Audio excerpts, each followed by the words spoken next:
दोस्तों, जय मसीह। प्रभु यीशु के नाम में आप सभी का बहुत बहुत स्वागत है। बेहद बेहद उत्साहित हूं आप सभी से फिर एक और बार वीडियो के माध्यम से किसी भी जरिए से आप देख रहे हो, वो चाहे फेसबुक हो, यूट्यूब हो, आप जहां से भी देख रहे हैं, बेहद बेहद खुशी है आप सभी के पास फिर से वचन के माध्यम से आते वक्त। दोस्तों, आज एक ऐसा सब्जेक्ट या विषय टॉपिक आपके बीच में रखने जा रहा हूं जो मैं समझता हूं कि हर विश्वासी को, वो चाहे एक दिन का मसीह हो या 40 साल का, उन सभीयों को, सेवक हो या मात्र चर्च जाने वाले साधारण विश्वासी भाई बहन, सभी को इन शिक्षाओं की जो आज आपके बीच में रखने जा रहा हूं बहुत बहुत ज्यादा जरूरी है। मैं रिपीट करता हूं, बहुत बहुत ज्यादा जरूरी है। बस विनती यह है, जैसे ही आप सुनते हैं, आपके बीच में टोटल 7 पॉइंट्स रखूंगा या 7 बातें रखूंगा।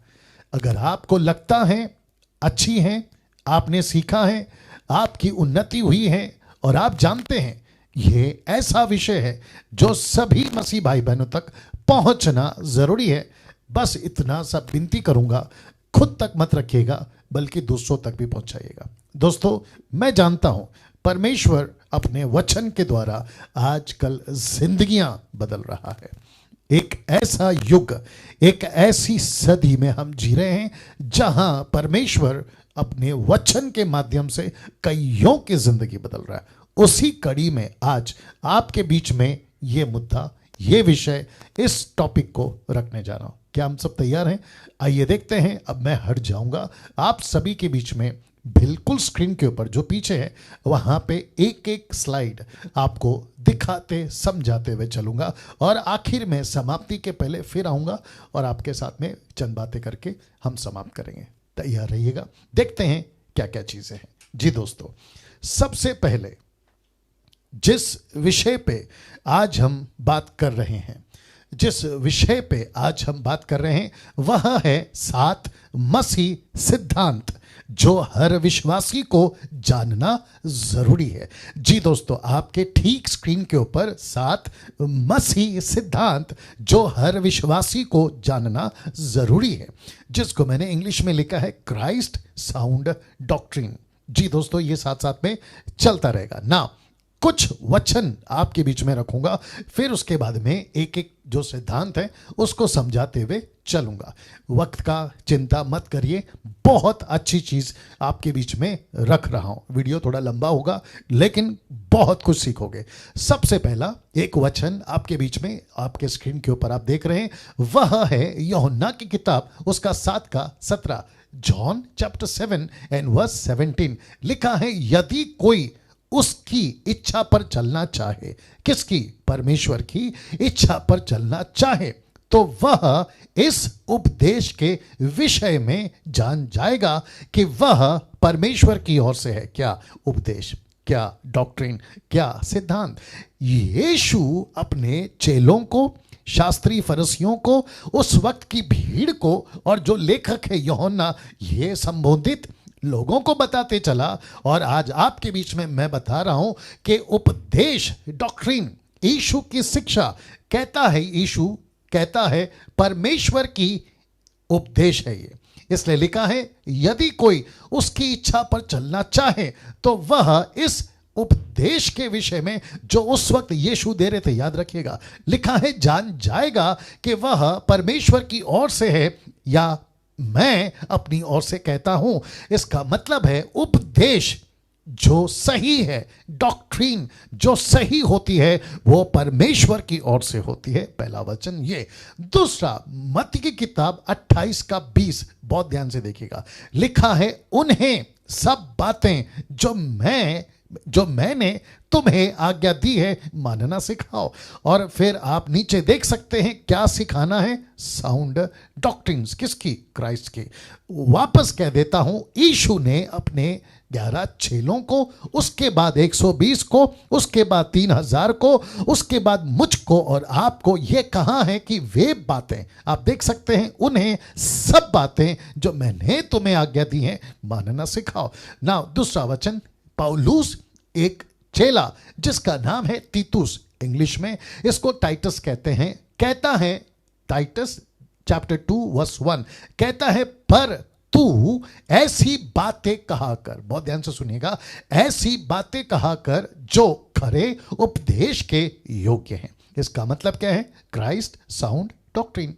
तो पौलुस ने तीतुस को कहा कि तू खरा उपदेश या खरी बातें और ऐसी बातें जो यीशु की शिक्षा, जो परमेश्वर की शिक्षा है, उन्हें सिखाया कर। दूसरा यूहन्ना 1:9, सेकंड जॉन चैप्टर 1 वर्स 9 लिखा है, जो कोई आगे बढ़ जाता है, बहुत ध्यान से सुनेगा, लिखा है जो कोई आगे बढ़ जाता है और मसीह की शिक्षा में बना नहीं रहता, उसके पास परमेश्वर नहीं।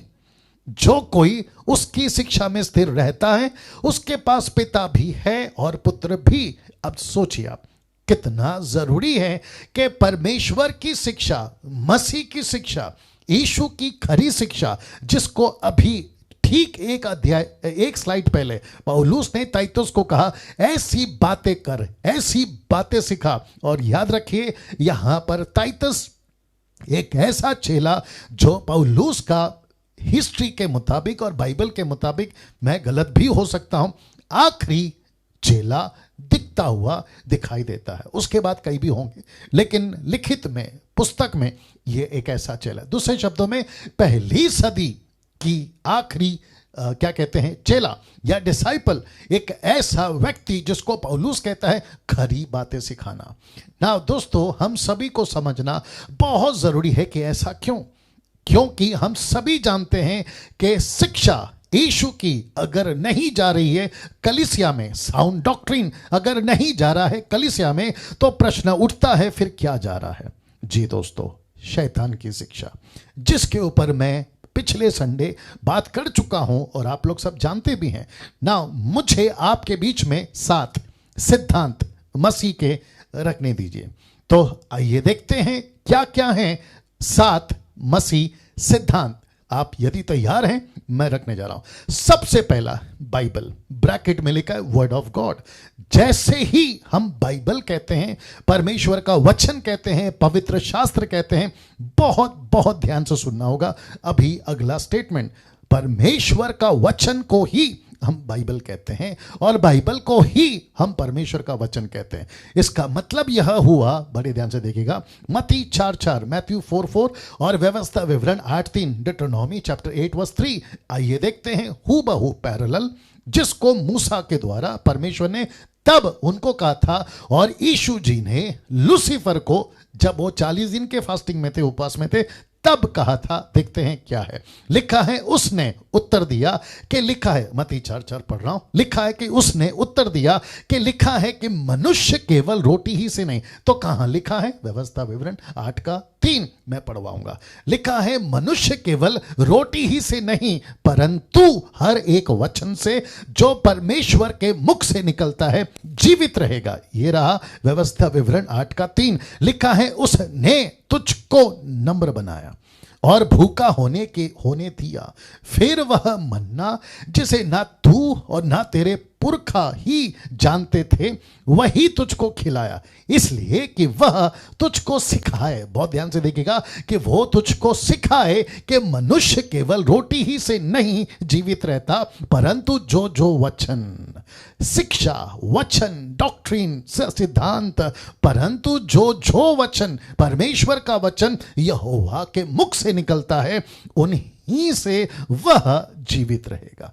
इसका मतलब क्या है दोस्तों? इसका मतलब यह हुआ कि बाइबल को पढ़ते वक्त परमेश्वर की बातें कौन सी है, मनुष्य की बातें कौन सी है, स्वर्ग दूतों की बातें कौन सी है, लूसीफर की बातें कौन सी है, अय्यूब के 3 दोस्त और जैसे लोग की बातें कौन सी है, ये आपको डिसन करना होगा, परखना होगा, और तब जाकर आपको कहना होगा कि मैं बाइबल पर विश्वास करता हूं, लेकिन बाइबल में जो परमेश्वर का वचन है मैं उस पर विश्वास करता हूं। वो चाहे ओल्ड टेस्टमेंट की 39 बुक्स हो जिसमें परमेश्वर ने बातें की हैं कॉन्टेक्स्ट में, बुद्धि के साथ, मैं उसको लूंगा। उसके बाद यीशु की 4 सुसमाचार, मत्ती, मरकुस, लूका, यूहन्ना, फिर उसके बाद प्रेरितों की किताब से प्रकाशित वाक्य तक जितनी बातें हैं जो परमेश्वर के मुख से निकली है, किसने कहा? किसी मनुष्य ने कहा मुझे नहीं चाहिए, लेकिन परमेश्वर ने कहा है तो मैं उसको लूंगा। अगर परमेश्वर की बातों को पौलुस ने दोहराया, मैं लूंगा। पतरस ने दोहराया, मैं लूंगा। स्टीफन ने दोहराया, मैं लूंगा। यूहन्ना ने दोहराया, मैं लूंगा। दोहराया का मतलब है लिखा। मैं ऐसी बातों को लूंगा और जिसके चलते मैं जोर दे रहा हूं, पहली सिद्धांत के परमेश्वर का वचन जो उसके मुख से निकलता है, जिसको हम कहते हैं बाइबल, वर्ड ऑफ गॉड। जी ये रहा पहला। अब बात करते हैं, बहुत कुछ बोल सकते हैं लेकिन वक्त को भी ध्यान में रखना है, वीडियो इतना लंबा नहीं खींच सकता हूं। ये रहा दूसरा, जो कि लिखा है टू ट्रायून गॉड, त्रिएक परमेश्वर। ये दूसरा है जी, ट्रायून गॉड मतलब त्रिएक परमेश्वर, ट्रिनिटी भी जिसको कहते हैं, त्रिएकता या एलोहिम। मैं कई बार इसके ऊपर बात कर चुका हूं ना दोस्तों।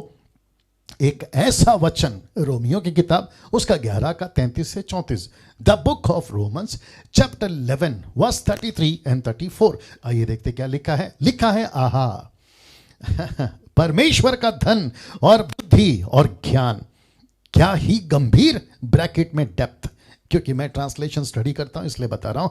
लिखा है, आहा परमेश्वर का धन और बुद्धि और ज्ञान क्या ही गंभीर है। डेप्थ है किसमें? परमेश्वर में बहुत गहराई है, डेप्थ है। फिर कहता है उसके विचार कैसे अथाह, फिर कहते हैं उसके मार्ग कैसे अगम है। फिर कहते हैं प्रभु की बुद्धि को किसने जाना, या उसका मंत्री कौन हुआ। मतलब दोस्तों परमेश्वर जिसको हम कहते हैं ना सर्वशक्तिमान, जिसको हम कहते हैं ऑलमाइटी गॉड, जो हमारे पास बुद्धि है ना या दिमाग है ना, उसको रखकर हम परमेश्वर जिसकी डेप्थ इतनी है, जिसकी अथाह, जिसका जो अगम है, जो ऐसा है जिस के ऊपर कोई मंत्री नहीं हो सकता। मतलब परमेश्वर को नहीं जान सकते हम, परमेश्वर को उतना ही जानते हैं जितना वो खुद को हम पर प्रकट कर चुका है। अमेजिंग बहुत अद्भुत। वापस कहता हूं, उत्पत्ति से प्रकाशित वाक्य तक जितना कुछ परमेश्वर ने प्रकट किया बस उतना ही जान सकते हैं। मूसा की 5 किताबों से यहोवा परमेश्वर कौन है जान सकते हैं। उसके बाद के जितने भजनकारों ने लिखा है उससे हम जान सकते हैं। नबियों ने जितना लिखा है उससे हम जान सकते हैं। यीशु ने 4 किताबों में जितना लिखा है उससे जान सकते हैं। पतरस हो, स्टीफन हो, पौलुस हो, यूहन्ना हो और याकूब हो और ऐसे कई सेवक जिन्होंने बाइबल को लिखा, शास्त्रों को लिखा, हम उनके माध्यम से उस परमेश्वर को जान सकते हैं, अन्यथा हम नहीं जान सकते इसके बाहर। इसलिए परमेश्वर कितना है? परमेश्वर एक है, लेकिन व्यक्तित्व कितना है? आइए देखते हैं, उसकी बात करते हैं। तो लिखा है पिता अलग है, पुत्र अलग है, आत्मा अलग है, लेकिन ये तीनों एक हैं। आप पूछोगे कैसे? मैं फिर ये वचन याद दिलाऊंगा।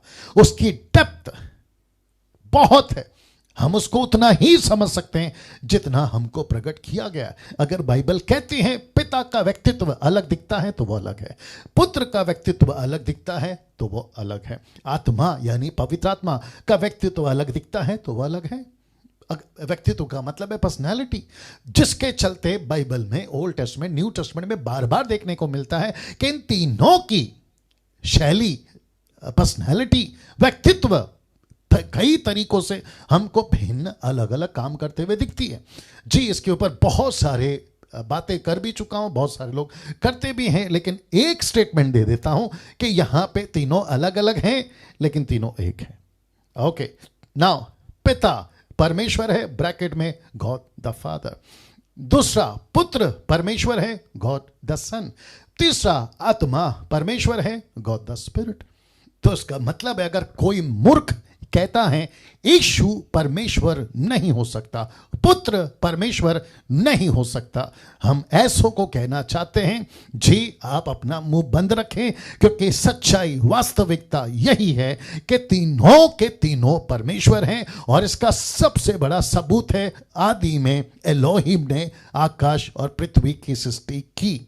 क्योंकि बहुत सारे ग्रुप ऐसे हैं मसीहत में भी, बाहर भी, जो कहते हैं यीशु कोई बड़ा फरिश्ता है, यीशु कोई स्वर्गदूतों में का हेड है, यीशु नबी है। जी नहीं, ऐसा कुछ नहीं है। इसलिए लिख दिया हूं, पिता परमेश्वर है, गॉड द फादर, पुत्र परमेश्वर है, गॉड द सन, आत्मा पवित्र आत्मा परमेश्वर है, गॉड द सन। जी नाउ दोस्तों, तीसरा सैल्वेशन, जिसको कहते हैं उद्धार, बहुत बहुत जरूरी।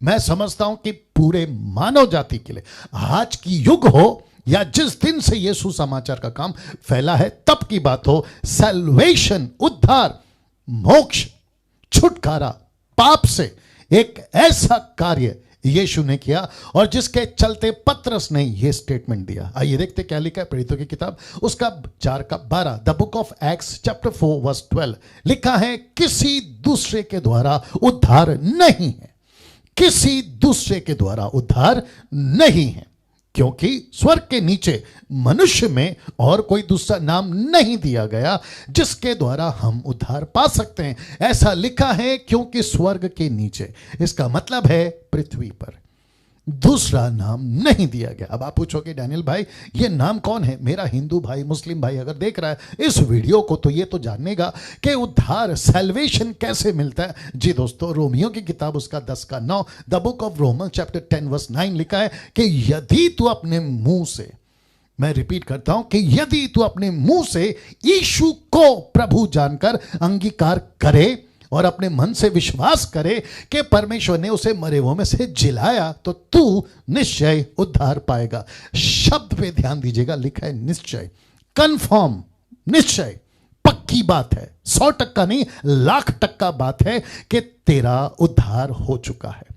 आप मंत्री हैं, अब संतरी हैं, नेता हैं, अभिनेता हैं, रोडपति, करोड़पति, टाटा, बिरला, अंबानी, आप नीच जाति, उच्च जाति, पिछड़ी जाति, नेशनल, इंटरनेशनल, आप जो भी हैं, अगर आपने सिर्फ इतना कहा कि यीशु मेरा प्रभु है, आपका उद्धार हो जाएगा। और इसको कहते हैं सही डॉक्ट्रिन्स। इसका मतलब है उद्धार के लिए दूसरा किसी प्रकार का, मैं रख देता हूं, उद्धार के लिए दूसरा किसी प्रकार का यत्न, किसी प्रकार का दान, किसी प्रकार का कर्म, किसी प्रकार का खाना गरीबों को, किसी प्रकार का कपड़ा गरीबों को, पैसा बांटना, खुद को तपस्या में डालना, आग पे चलना, कांच पे चलना, या खुद को सजा देना, या फिर पानी के नीचे चले जाना, पहाड़ के ऊपर चले जाना, ऐसा किसी प्रकार का तपस्या की जरूरत नहीं है, क्योंकि डॉक्ट्रिन कहता है सैल्वेशन सिर्फ और सिर्फ एक ही नाम से है और वह है यीशु। अगर आपने उसको अंगीकार कर लिया आपका उद्धार हो जाता है। क्या अद्भुत है दोस्तों। मुझे नहीं पता बाकी कलीसिया क्या सिखाती है, कौन सा डिनोमिनेशन क्या सिखाता है, लेकिन अगर आप एक ईसाई हैं, आप ईसाई से मतलब है क्राइस्ट फॉलोवर, आप अगर एक क्रिश्चियन हैं, मसीह हैं, यीशु को स्वीकार किए 1 महीना या 40 साल, यही है सही सिद्धांत सैल्वेशन का कि यीशु के ऊपर विश्वास करने से कि उसको परमेश्वर ने मरे हुओं में से जिलाया, आपका उद्धार हो गया। That's it. किसी प्रकार का सफेद कपड़ा, किसी प्रकार का क्या कहते हैं ना, गले से, कान से, नाक से ऑर्नामेंट्स या गोल्ड निकालना, जो कि कई कलीसियाएं सिखाती हैं, आप जब तक ये नहीं करोगे आपका उद्धार समाप्त नहीं हुआ, या दूसरे शब्दों में आपका उद्धार नहीं हुआ। ऐसे किसी प्रकार का कर्म, ऐसे किसी प्रकार का रिचुअल वर्क्स, ऐसे किसी प्रकार के धार्मिक कामों में आपको नहीं जाना है। सिर्फ कहना है प्रभु मैं एक पापी हूं, मैं विश्वास करता हूं कि यीशु मेरे पापों के लिए मरा और मैं उसको अंगीकार करता हूं, और उसी क्षण पक्की बात, लिखा है निश्चय तेरा उद्धार हो जाएगा, निश्चय तेरा उद्धार हो जाएगा। इस नाम को दिया गया है मानव जाति के लिए।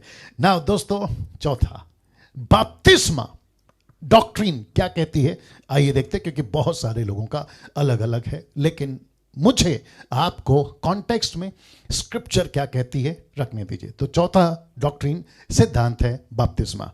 जी, आपके ठीक स्क्रीन के ऊपर 2 तरह की फोटो है।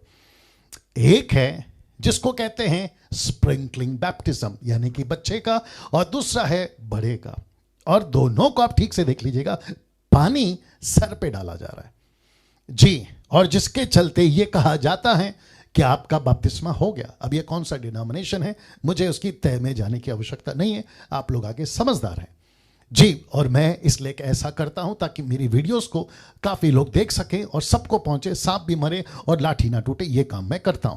तो आपके ठीक स्क्रीन के ऊपर आप देख सकते हैं 2 चित्र है।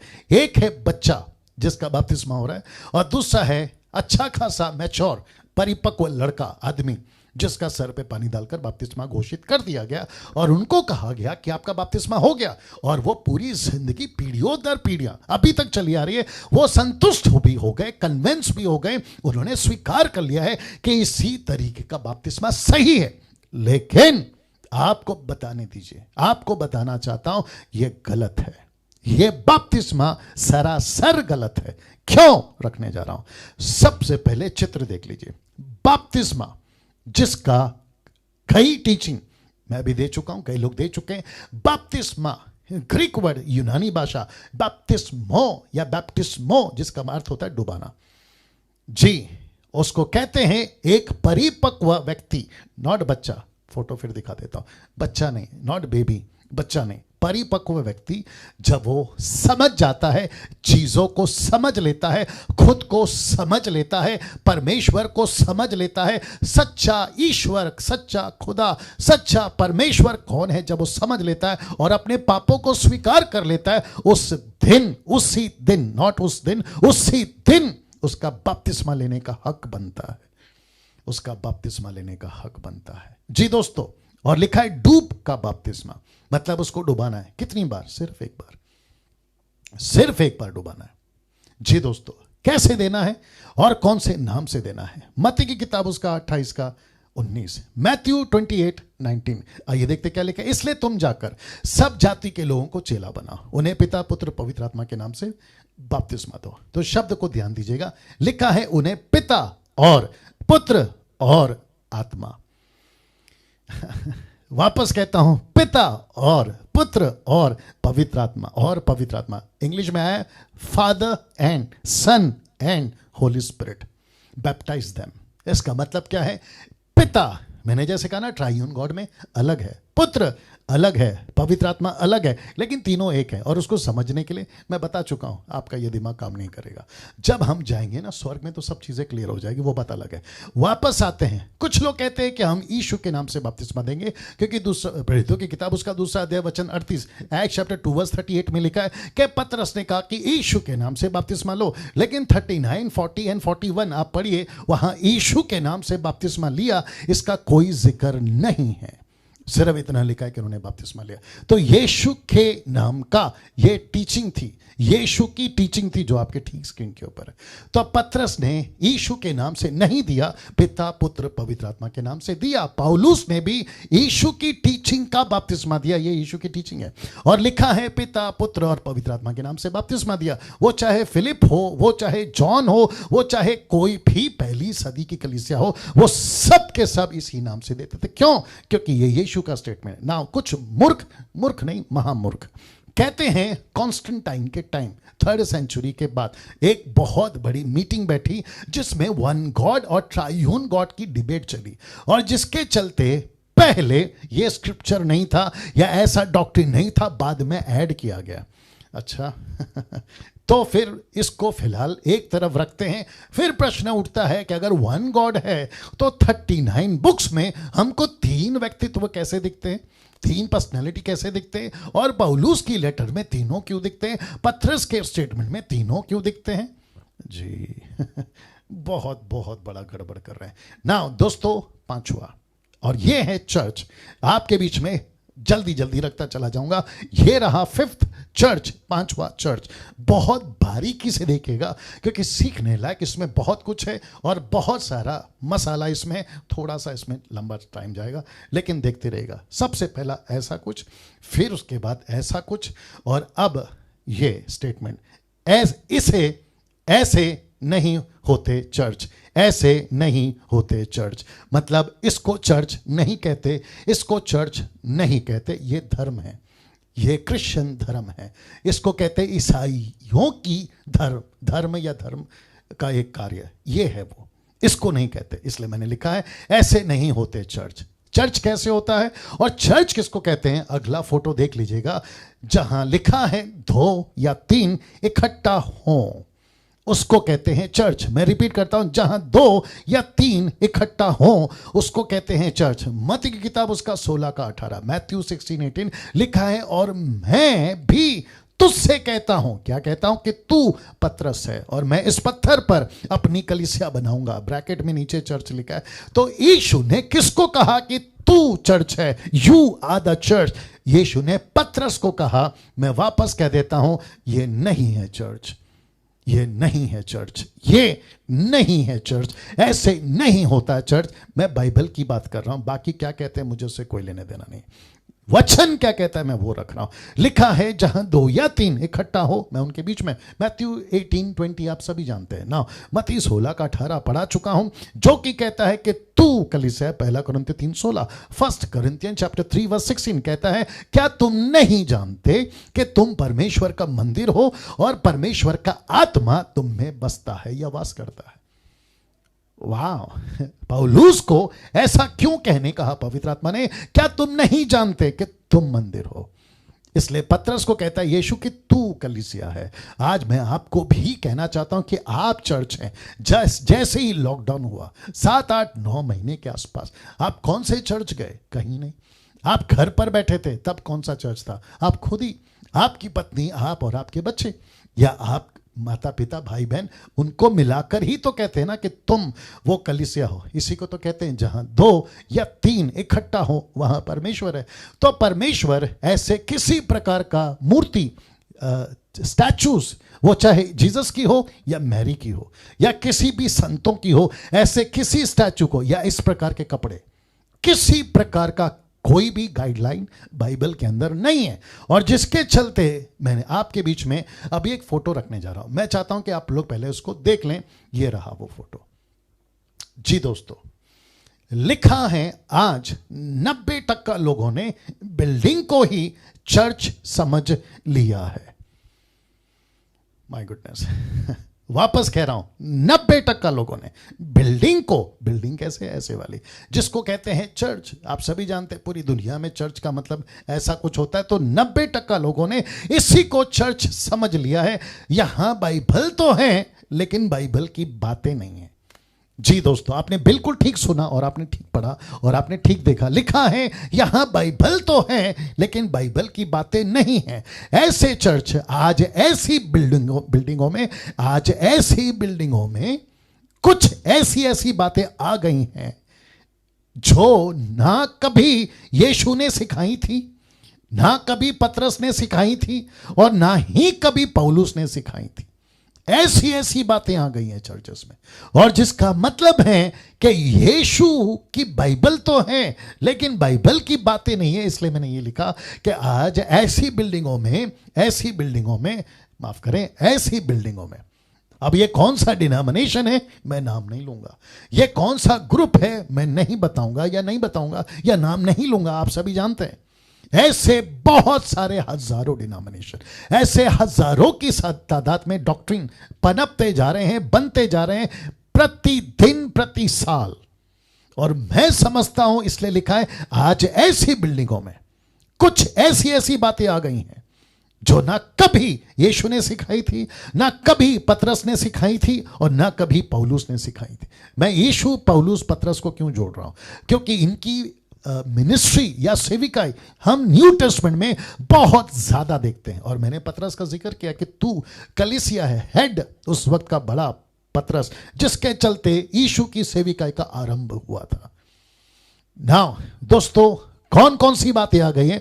उसमें से सबसे ज्यादा है Jewish culture in the churches. आप देख सकते हैं यहूदियों का रीति रिवाज, जो यहूदी करते थे वो कलीसियाओं में आ गया। मैं थोड़ा स्पीड चलूंगा क्योंकि मुझे इस वीडियो को ज्यादा लंबा नहीं खींचना है। लिखा है Jewish culture in the churches, जैसे कि जनरेशनल कर्स जो ओल्ड टेस्टमेंट में चलता था, यहूदी मानते थे, इजरायली मानते थे, उसको लाकर थोप दिया गया है आज के कलीसियाओं में और कहते हैं कि देखो बाइबल में लिखा है, लेकिन आउट ऑफ कॉन्टेक्स्ट प्रचार करते हैं और इसको लाकर थोप दिया गया है, जिसको साथ ही साथ टाइट्स, फिर सब्बात, फिर उसके बाद में 10 कमांडमेंट्स और फिर उसके बाद में शोफर है, इजराइल है, शॉल है और ऑयल है। ऐसी न जाने कितनी सारी ऐसी बातें जो यहूदियों में चलती थी, इजरायलियों में चलती थी, उसको लाकर थोप दिया गया है। खास करके ताइत, दशमांश, कहते हैं मलाकी 3:10, उसका डर, दोगे तो आशीष है, नहीं दोगे तो श्राप है। मैं आपको बताता चलूं, ये सब यहूदियों का कल्चर था, ये यहूदियों के पैटर्न में आता है, यहूदियों के फ्रेम में आता है, ये यीशु की कलीसिया में नहीं आता। यीशु की कलीसिया में क्या आता है? 2 कुरिन्थियों उसका 9:7 आता है, जहां पौलुस ने यह कहा कि अगर कोई देना चाहता है 10 क्यों दे, 20 दे, 30 दे, 40 दे, 50 दे, 100 दे, लेकिन हर्ष से दे, खुशी से दे, अपने मन से दे, ना किसी दबाव से दे। साथ ही साथ सबात, विश्राम दिन इजरायली मानते थे, कहते कि तुम भी मानो। क्यों? बाइबल में लिखा है, आउट ऑफ कॉन्टेक्स्ट, 10 कमांडमेंट्स। मैं हमेशा कहता हूं, हम 10 क्यों माने, हम पूरी बाइबल को मानेंगे। यीशु के मुख से निकला हुआ, पिता के मुख से निकला हुआ, वो भी कॉन्टेक्स्ट में, सारी बातों को ध्यान में रखते हुए मानेंगे। शोफार का मतलब है, ऐसी एक शोफार है यहूदियों के पैटर्न में, उसको लाकर मुंबई, महाराष्ट्र, न जाने कहां का साउथ और कई जगहों पर बजाते हैं, और एक ऐसा इमोशनल ब्लैकमेलिंग, एक ऐसा इमोशनल वातावरण बनाते हैं कि जैसे ही इसको फूकेंगे परमेश्वर आपको छुएगा। मेरा प्रश्न है, इसको फूकने से पहले तो उसके अंदर कौन था? क्या परमेश्वर नहीं था, जिसको मैं अभी बता चुका हूं कि तुम उसका मंदिर हो, परमेश्वर तुम में वास करता है। फिर मेरा प्रश्न है, बाहर से आकर कौन छू रहा है?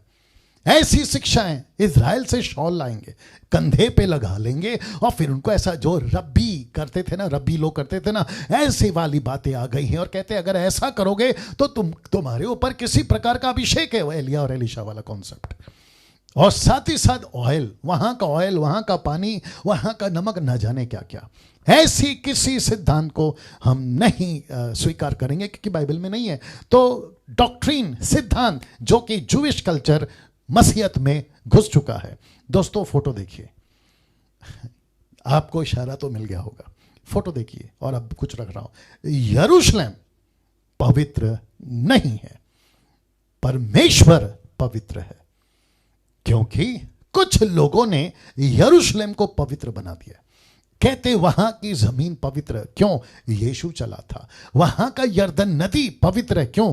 यीशु ने बपतिस्मा लिया था। वहां का कब्र पवित्र है, क्यों? यीशु यहां 3 दिन उनकी पार्थिव शरीर को रखा गया था। यीशु जहां गए थे वो गलियां पवित्र है। यीशु जहां पले बड़े, वो बैतलहम, नासरत, वो यरूशलेम, वो हर चीज पवित्र है। अब मुझे आप प्लीज बताइए, फिर हम में और बाकी धर्मों में क्या फर्क रहा? जो चीजों को पवित्र कहते हैं, फिर हम भी तो वही कर रहे हैं, और इसको ही तो कहते हैं मूर्ति पूजा, इसी को तो कहते हैं आइडल वर्शिप। अब आप सोचिए, किस सिद्धांत में, किस डॉक्ट्रिन में आज की युग चल रही है। मैं रखूंगा कुछ चीज बातें, इसका बेड़ा गर्क किसने किया, मैं वो भी रखूंगा। तो यरूशलेम पवित्र नहीं है, परमेश्वर पवित्र है ना। दोस्तों इसको देखिए, हमको यहूदी धर्म का प्रचार नहीं करना है, हमको सुसमाचार प्रचार करना है। अमेजिंग, वापस रख रहा हूं, बहुत तगड़ा स्टेटमेंट है जी। मैं फिर कहता हूं, हमको यहूदी धर्म का प्रचार नहीं करना है, सुसमाचार प्रचार करना है। और सुसमाचार जब हम प्रचार करते हैं, मैं आपको बताता चलूं कि इसमें क्या क्या आएगा। मैं फिर कहता हूं, किसी डिनोमिनेशन या किसी पास्टर या किसी बाइबल टीचर जो ऐसी बातें सिखाता है, मैं बिल्कुल कड़े शब्दों में और आत्मिक गुस्से के साथ उसको ये डांट और ये फटकार लगाता हो कि तुम सरासर गलत हो, खुद भी नरक जा रहे हो, और अपनी गलत शिक्षाओं से तुम कईयों को मसीह से दूर लेकर उनको भी नरक में डाल रहे हो। किसी प्रकार का धर्म, किसी प्रकार का यहूदी धर्म का प्रचार नहीं होना चाहिए यीशु की कलीसिया में, क्योंकि इसकी किसी भी प्रकार का वचन, गाइडलाइन पतरस, पौलुस, स्टीफन, जॉन, जीसस से नहीं मिला है। हम कौन हैं दोस्तों? हम कौन हैं? गलतियों 3:26 मैं बताता हूं हम कौन है। एरो देख लीजिएगा, हम कौन है पता है? लिखा है, क्योंकि तुम सब, ब्रैकेट में मैंने डाला है यहूदी या अन्य जाति। तो अब बात हो रही है सबकी, यहूदी हो या अन्य जाति, जो यीशु को स्वीकार करता है, मैं उसकी बात कर रहा हूं। लिखा है, क्योंकि तुम सब उस विश्वास के द्वारा, कौन सा विश्वास? यीशु पर विश्वास के द्वारा, जो मसीह यीशु पर है, परमेश्वर की संतान हो। हाँ, अब आप समझे तो वापस ले जाता हूं। क्या हम यहूदी हैं अब? अभी जो मैंने वचन पढ़ा है, नहीं। फिर हम कौन है? संतान। क्या हम अन्य जाति हैं? ठीक है, अन्य जाति हैं, हम यहूदी नहीं है। लेकिन वचन क्या कहता है? तुम परमेश्वर की संतान हो, यही तो पढ़वा दिया। तो इसी का आगे कहता है, अब ना कोई यहूदी रहा, ना कोई यूनानी रहा, ना कोई दास रहा, ना स्वतंत्र रहा। कॉन्टेक्स्ट को देखिएगा, यीशु मसीह कहने की कोशिश कर रहे पौलुस के द्वारा, वो कह रहे हैं कि हम सब के सब परमेश्वर की संतान है। और दूसरा प्रूफ दे रहा हूं स्क्रिप्चर के माध्यम से, रोमियो किताब उसका 8:16 कहता है, आत्मा आप ही हमारी आत्मा के साथ गवाही देता है। क्या गवाही देता है? कि हम परमेश्वर की संतान हैं। ब्रैकेट में मैंने डाला है, पुरुष हो या स्त्री, हम सब के सब परमेश्वर के संतान हैं, सन्स एंड डॉटर्स, पुरुष हो या स्त्री। दोस्तों, अमेजिंग बातें आपके बीच में रख रहा हूं डॉक्ट्रिन के कॉन्सेप्ट में, सिद्धांत के कॉन्टेक्स्ट। ये है सही सिद्धांत। कुछ लोग कहते हैं मैं इजरायली हूं तो क्या हुआ, कुछ लोग कहते हैं मैं महाराष्ट्रीयन हूं तो क्या हुआ। ना इजरायली कुछ है ना महाराष्ट्रीयन कुछ है, कोई साउथ का, कोई नॉर्थ का, कोई ईस्ट का, कोई वेस्ट का, कोई अफ्रीकन, कोई चाइनीज और कोई कहां का। हम सब यीशु की संतान है, हम सब परमेश्वर के संतान है। That's it. ये है बड़ा सर्टिफिकेट, ये है हमारे आइडेंटिटी, ये है हमारी पहचान। अब इसको देखिए, हजारों डिनोमिनेशंस हैं, हजारों डॉक्ट्रिन्स हैं, लेकिन इसमें से 99% डिनोमिनेशंस और डॉक्ट्रिन्स क्राइस्ट साउंड डॉक्ट्रिन से मेल नहीं खाता। ये स्क्रीन आपके बीच में कुछ सेकंड रख रहा हूं, देख लीजिए। हजारों डिनोमिनेशन हैं, हजारों डॉक्ट्रिन्स हैं, लेकिन इनमें से 99% डिनोमिनेशन और डॉक्ट्रिन्स क्राइस्ट डॉक्ट्रिन के साथ या साउंड डॉक्ट्रिन के साथ मेल नहीं खाता। चेक कर लेना। मेरी एक छोटी सी रिक्वेस्ट है आप लोगों से, आप जिस किसी भी डिनोमिनेशन में उनकी डॉक्ट्रिन चेक करो। सबसे पहले वो कोई भी हो, उसकी डॉक्ट्रिन चेक करो पहले। क्या वो बाइबल से मैच करती है? क्या वो वचन से मैच करती है? क्या उसको यीशु ने सिखाया है? अगर किसी भी एक्टिविटीज को आप देखते हैं चर्च में, वो चाहे फास्टिंग से रिलेटेड हो, प्रार्थना से रिलेटेड हो, टीचिंग से रिलेटेड हो, XYZ, क्या यीशु की बातों से मैच करती है? अगर मैच नहीं करती है, मैं आपको खुद कहता हूं, परमेश्वर के एक बेटा होने के चलते, रिस्पॉन्सिबल व्यक्ति होने के चलते, जिसका नाम है डैनियल राज, मैं खुद कहता हूं कि जितनी जल्दी हो सके या तो सुधार करा लो या तो वहां से अलग हो जाओ, या तो वहां से अलग हो जाओ। कलीसिया में किसी भी प्रकार का यहूदीवाद, जातिवाद नहीं चलना चाहिए। ऐसे उठो, ऐसे बैठो, ऐसे पहनो, ये मत पहनो, ऐसे आओ और ऐसे जाओ, नहीं होना चाहिए। यहूदीवाद या जातिवाद कहते, मैं Pentecostal, charismatic, Orthodox, brethren, Lutheran, मैं ये नाम इसलिए ले रहा हूं ताकि आपको बता सकूं कि किसी प्रकार का यहूदीवाद और किसी प्रकार का जातिवाद नहीं चलना चाहिए, क्योंकि बहुत सारे ग्रुप सिखाते हैं आप सफेद कपड़ा पहन के ही संडे चर्च में आओ। क्यों? यीशु का लहू काफी नहीं था, आपको अलग से अपनी पवित्रता दिखाने के लिए सफेद कपड़े का सहारा लेना पड़ रहा है। कुछ लोग कहते हैं गोल्ड मत पहनो। क्यों? क्योंकि वो कहते हैं इससे हम पवित्र रहते हैं। तो फिर यीशु की पवित्रता कहां गई? यीशु के लहू से बड़ा आपका गोल्ड हो गया। ऐसी शिक्षाएं किसी भी प्रकार से, मैंने इसीलिए तो डाला था ना कि 99% डिनोमिनेशंस और डॉक्ट्रिन्स यीशु के साउंड डॉक्ट्रिन से मैच नहीं करती। आगे आप लोग समझदार हैं, इन बातों को ध्यान में रखिएगा ना। दोस्तों, इसको देखिए, मत्ती 28:19 और प्रकाशित वाक्य 7:9। इन दो वचनों के अनुसार सब तरह के लोग प्रभु को चाहिए। आपके बीच में रखने जा रहा हूं, इसलिए तुम जाकर सब जातियों के लोगों को, आप देख सकते हैं मैंने हाईलाइट किया है ब्लू से, लिखा है सब जातियों के लोगों को चेला बनाओ। इसके बाद मैंने दृष्टि की और देखो हर जाति और कुल और लोग और भाषा में से एक ऐसी बड़ी भीड़। तो इसका मतलब क्या पता है दोस्तों?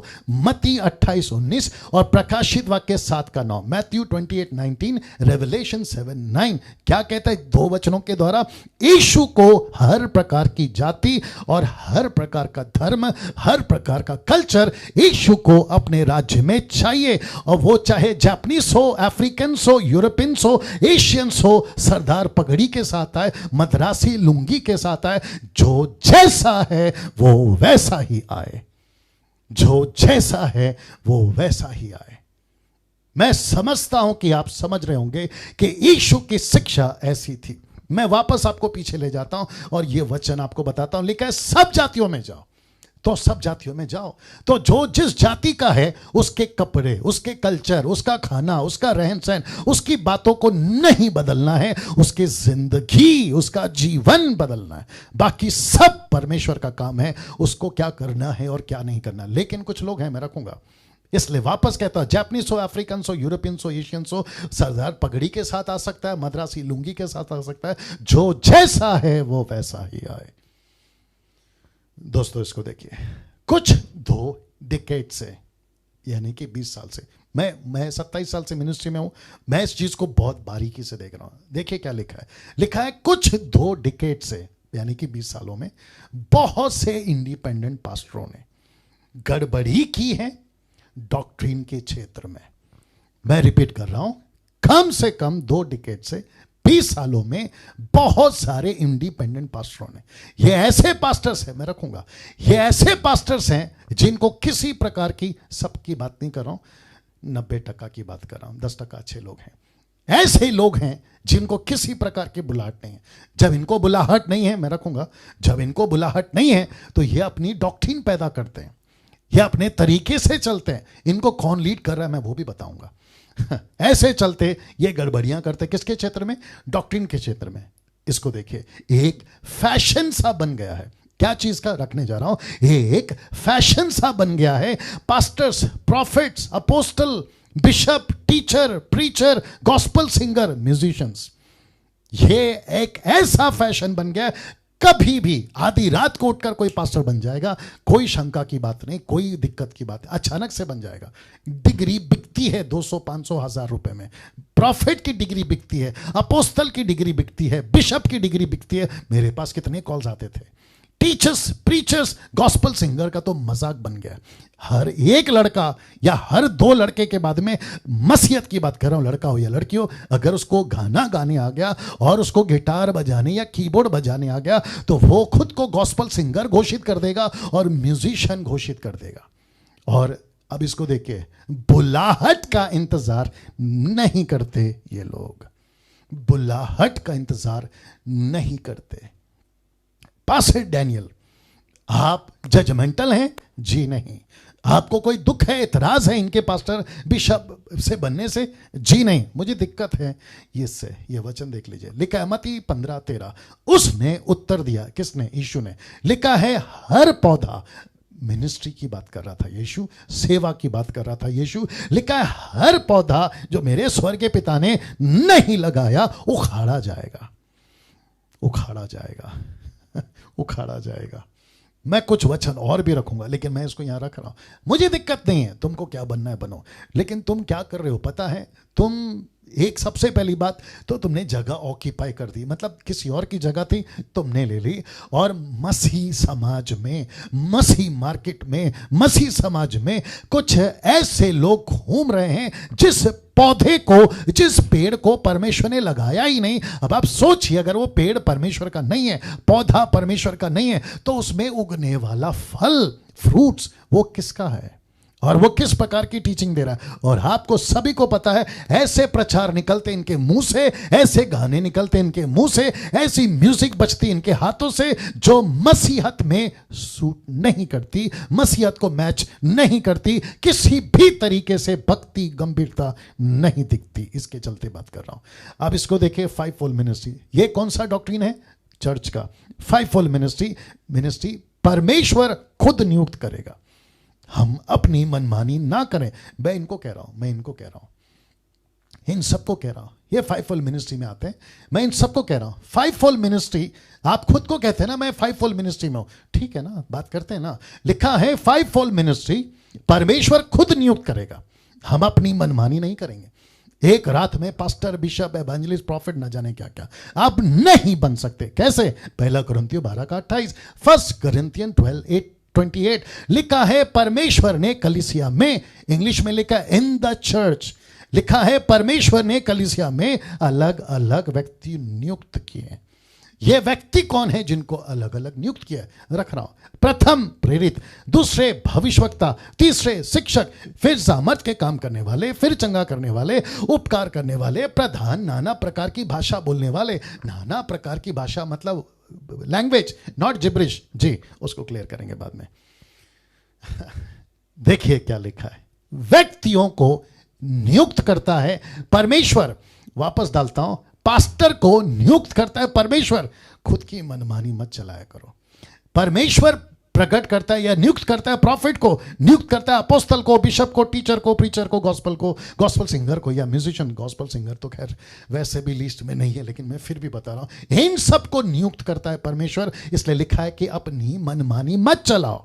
मैं ऐसे कईयों को जानता हूं जो खुद को फेमस करने के लिए गॉस्पल सिंगर बन गए, खुद को फेमस करने के लिए म्यूजिशियन बन गए, खुद को फेमस करने के लिए सेवक बन गए और खूब पैसे और नाम कमा के देश और विदेश में मसीहत का बेड़ा गर्क किया हुआ है, मसीहत का बेड़ा गर्क किया हुआ है।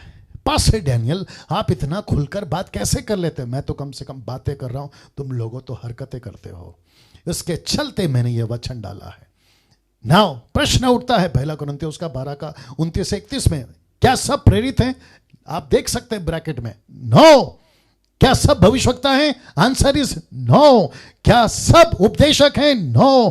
क्या सब सामर्थ के काम करने वाले हैं? नो। क्या सबको चंगा करने का वरदान मिला है? नो। क्या सब नाना प्रकार की भाषा बोलते हैं? नो। क्या सब अनुवाद करते हैं? No no no.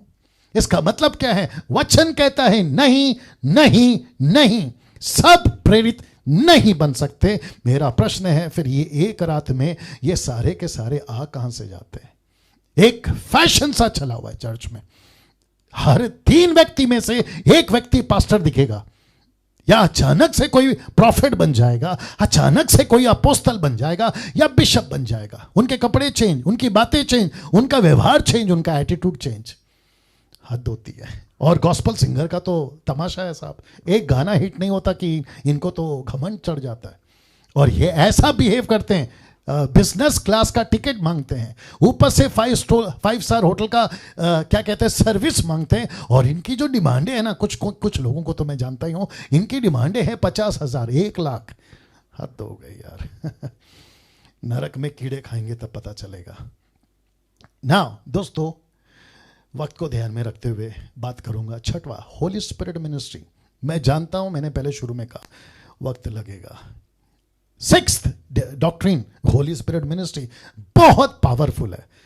ऐसा लिखा है, स्टार का मतलब है जहां जहां स्टार है मुद्दे चेंज होंगे। सबसे पहला नॉन बिब्लिकल सुपरनैचुरल एक्सपीरियंसेस, फिर विजन, ड्रीम्स, विजिटिंग हेवन मतलब स्वर्ग को देखना, फिर उसके बाद में body shaking, slaying in the spirit मतलब नीचे गिरना, लाफिंग इन द स्पिरिट आत्मा में हंसना, टंग्स जिसको मैं जिब्रिश कहता हूं, बेड़ा गर्क किया हुआ है, वेलकमिंग होली स्पिरिट। ऐसे किसी भी डॉक्ट्रिन को जो चर्च में घुसा दिया गया है, मसीह वचन, मसीहत डैनियल राज स्वीकार नहीं कर पाएगा, नहीं करेगा। और मेरी रिस्पॉन्सिबिलिटी है कि कम से कम मैं जब तक जिंदा हूं इस पीढ़ी को बचा सकूं सही शिक्षा के माध्यम से। क्या कभी सोचा आपने? विजन, बहनें कहती है हमने दर्शन देखा, हमने सपना देखा स्वर्गदूत का। आपको क्यों चाहिए स्वर्गदूत का सपना जब आपके पास में परमेश्वर का वचन है और यीशु है और पवित्र आत्मा है? वो होता था ओल्ड टेस्टमेंट में, उसकी कॉपी नहीं कर सकते अभी कलीसिया के अंदर। कॉन्सेप्ट चेंज हो चुका है, इसको नहीं समझते। वाचा के लोग हैं, लहू के लोग हैं, यीशु की दुल्हन है, टोटल कॉन्सेप्ट चेंज है। एक वक्त था अदन में आता था परमेश्वर, फिर वक्त था मूसा के संदूक में आता था, फिर तीसरा वक्त आया जहां सुलेमान के भवन में आता था, अब चौथा वक्त है जहां खुद हम कलीसिया है, जहां परमेश्वर कहता है मैं तुम में चलूंगा, तुम में फिरूंगा, मैं तुम्हारे अंदर रहूंगा। फिर ये बाहर से क्यों? अगर परमेश्वर को स्वर्गदूत का दर्शन देना होगा वो खुद देगा, तुम पीछे क्यों पड़ गए? फिर कुछ लोग कहते हैं विजिटिंग हेवन, 2-2 घंटा लेट जाते हैं वर्शिप में और कहते हैं कि हम स्वर्ग जाकर आए, परमेश्वर को मिलकर आए। ऐसा किसी प्रकार का वचन सपोर्ट नहीं करता। चलो ठीक है, थोड़ी देर के लिए मान लिया आप स्वर्ग जाकर आए हैं, लेकिन उसके बाद का जीवन कैसा है आपका? वही गालियां, वही झगड़े और वही उल्टी सीधी हरकतें। और स्वर्ग जाके आने का मतलब क्या पता है? सोच नहीं सकते आप। बॉडी शेकिंग मतलब नीचे लोटपोट होना, और फिर ऊपर से जब ये हरकतें चल रहा होता है। मेरी बड़ी इच्छा थी कि वीडियो दिखाऊं, क्योंकि मैंने आज ही देखा है, छत्तीसगढ़ की वीडियो थी वो। नीचे लोटपोट और फिर ऊपर से परमेश्वर का जो दास था, खैर नाम तो नहीं बताऊंगा, वो माइक में कह रहा है कि पेंतिकोस के दिन समान, पेंतिकोस के दिन समान। तो मैं उसको भी पूछना चाहूंगा और ऐसो को भी पूछना चाहूंगा जो शायद उनको फॉलो करते होंगे या देखते होंगे, पेंतिकोस के दिन बॉडी शेकिंग, नीचे गिरना, चीखना, चिल्लाना कहां हुआ? एक लाइन निकाल के बता दीजिए। या इस प्रकार का स्लेइंग इन द स्पिरिट, नीचे गिरना, लाफिंग स्पिरिट और ऐसी भाषा जिसको कोई नहीं समझता।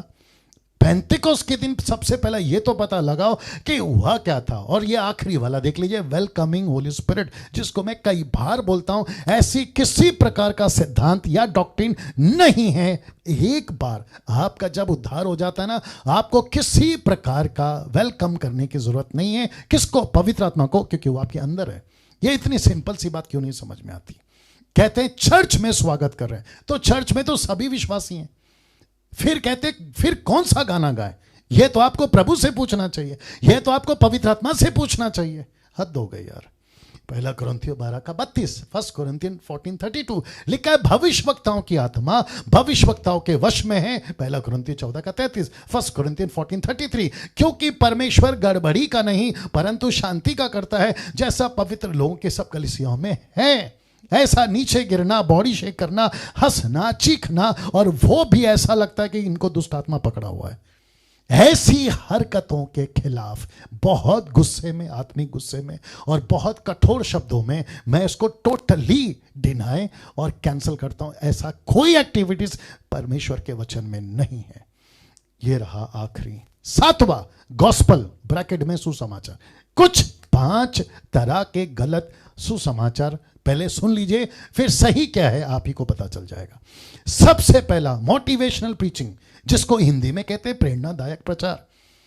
ऐसा प्रचार करते हैं, गॉस्पल को कन्वर्ट कर दिए हैं कि परमेश्वर के पास आओ चंगाई मिलेगी, परमेश्वर के पास में आओ सांत्वना मिलेगा, परमेश्वर के पास में आओ आपके सारे दुख दूर हो जाएंगे, परमेश्वर के पास में आओ आपको सब कुछ मिलेगा। जैसा लिखा है ब्लेसिंग प्रीचिंग, आशीषदायक प्रचार, फिर मिरेकल प्रीचिंग, चमत्कार वाले प्रचार, और इसको मैं बाद में बात करूंगा। ये 3, मोटिवेशनल, ब्लेसिंग एंड मिरेकल। मेरा एक प्रश्न है, अविश्वासी को इसकी जरूरत है या अविश्वासी को पाप की क्षमा का प्रचार का जरूरत है? एक अविश्वासी, चाहे वो कोई भी धर्म का हो, एक अविश्वासी जिसको यीशु देना है और जिसके पास में यीशु है उसके पास में हर चीज है। ये क्यों कहते हो कि यीशु में आ जाओ आपका बीमारी ठीक हो जाएगा, और जब बीमारी ठीक नहीं होती तो वो वापस चला जाता है और उसको तो पता ही नहीं चलता कि मुझे पाप से छूटना है या बीमारी से। कैंसर, HIV, आपका कोरोना या ऐसी किसी भी प्रकार का बीमारी से बड़ा बीमारी का नाम है पाप। उससे उसका प्रचार करो। क्या क्या किया था प्रचार पतरस ने दूसरे प्रेरितों के 2 अध्याय में? क्या सुना लोगों ने? उन्होंने कहा कि पतरस अब हम क्या करें? तो पतरस ने क्या कहा? तुम यीशु पर विश्वास करो तब तुम्हारे पापों से तुम्हें आजादी मिलेगी। ये कहा था ना उसने जी। ये रहा चौथा, जो कि लिखा है कॉम्प्रोमाइज प्रीचिंग। कॉम्प्रोमाइज का मतलब आप लोग समझ गए होंगे, समझौता या मिलावट वाला प्रचार। कुछ सेकंड दीजिए जी। ऐसा मिलावटी प्रचार जिसमें कॉम्प्रोमाइज चलता है, समझौता अरे चलता है। आप सिगरेट पीते हैं, धीरे धीरे छोड़ देना। आप दारू पीते हैं, धीरे धीरे छोड़ देना। आप गलत काम करते हैं, धीरे धीरे छोड़ देना। अच्छा, आप पैसे ब्याज पे देते हैं, चलो ठीक है, पैसा ही है ना, नौकरी है ना। आप बॉलीवुड में हैं, हॉलीवुड में, चलो आपकी तो रोजी रोटी है ना। इसको कहते हैं मिलावटी प्रचार। जिस चीज को बाइबल मना करती है, प्रचार को तुमसे कहना चाहता हूं, प्रीचरों से कहना चाहता हूं, सेवकों से कहना चाहता हूं, तुम्हारा छोटा या बड़ा भाई के ऐसे ऐसे आत्मिक गुस्से के वजह से बात कर रहा हूं, क्योंकि बड़ा भेड़ा गर्क करके रखा है मिलावटी प्रचारों ने। मैं तुमसे कहना चाहता हूं, अगर प्रचार करना है तो सटीक करो, सही करो। जिस चीज को गलत तो गलत बोलो, सही है तो सही बोलो, नहीं तो चले जाओ यार जहां से आए थे। छोड़ दो प्रचार का काम, छोड़ दो पास्टर का काम, छोड़ दो ये पद। कॉम्प्रोमाइज वाला प्रचार, मिलावटी वाला प्रचार। और ये रहा 5वां, आउट ऑफ कॉन्टेक्स्ट प्रीचिंग्स, संदर्भ के बाहर ऐसा प्रचार। ये टोटल 5 तरीके का प्रचार। अब आप समझ गए होंगे। और आपको पता है यीशु ने वॉर्न किया था, यीशु ने हिदायत, चेतावनी, डांट लगाई थी कि इस प्रकार की डॉक्ट्रिन को हाथ नहीं लगाना, यीशु की डॉक्ट्रिन को हाथ नहीं लगाना। यीशु की डॉक्ट्रिन का मतलब क्या है? ऐसों को दंड भी तगड़ा मिलेगा। किसको? जो यीशु की टीचिंग को इस तरीके से बिगाड़ते हैं। मोटिवेशनल में कन्वर्ट, ब्लेसिंग्स में कन्वर्ट, मिरेकल्स में कन्वर्ट, कॉम्प्रोमाइजिंग में कन्वर्ट, आउट ऑफ कॉन्टेक्स्ट में कन्वर्ट। ऐसे को वॉर्न किया था, मेरे टीचिंग को हाथ नहीं लगाना, ऐसों को दंड भी तगड़ा मिलेगा। मैं पास्टर डैनियल राज टोटल 7 बातें आपके बीच में रख चुका हूं। दोस्तों, मैं क्या कहने की कोशिश कर रहा हूं? यीशु को पसंद नहीं है अपने प्रचार में किसी प्रकार का मिलावट। पता है क्यों? वो यीशु था जिसने दुख उठाया सुसमाचार के लिए, वो पतरस था जिसने अपनी जान दे दी सुसमाचार के लिए, वो पौलुस था जो पत्थर से न जाने क्या क्या तकलीफ उठाकर, स्टीफन और जॉन और न जाने कितने पहले सदी के सेवक, सब के सब ऐसे दुख के साथ में और ऐसी टीचिंग को तुम इस तरीके से मिलावट में और ब्लेसिंग में, मोटिवेशनल में तुम ऐसे कन्वर्ट कर दोगे। और लोग जब चर्च में आते हैं तो क्या बोलकर आते हैं? आपने तो कहा था गाड़ी मिलेगा, बंगला मिलेगा, वीजा मिलेगा, बेटी की शादी, बेटे का शादी, मेरा कर्जा, मेरा बीमारी चला जाएगा, लेकिन अभी तो कुछ नहीं हो रहा। और वो बंदा फिर बाहर, फिर वही मूर्ति पूजा। क्या कर रहे हो यार? ऐसी कलीसिया और ऐसे सेवक को मैं बड़ी बहुत जोरों से ढांट लगाकर गुस्से में कहना चाहता हूं, या तो सुधर जाओ या तो मिनिस्ट्री बंद कर दो।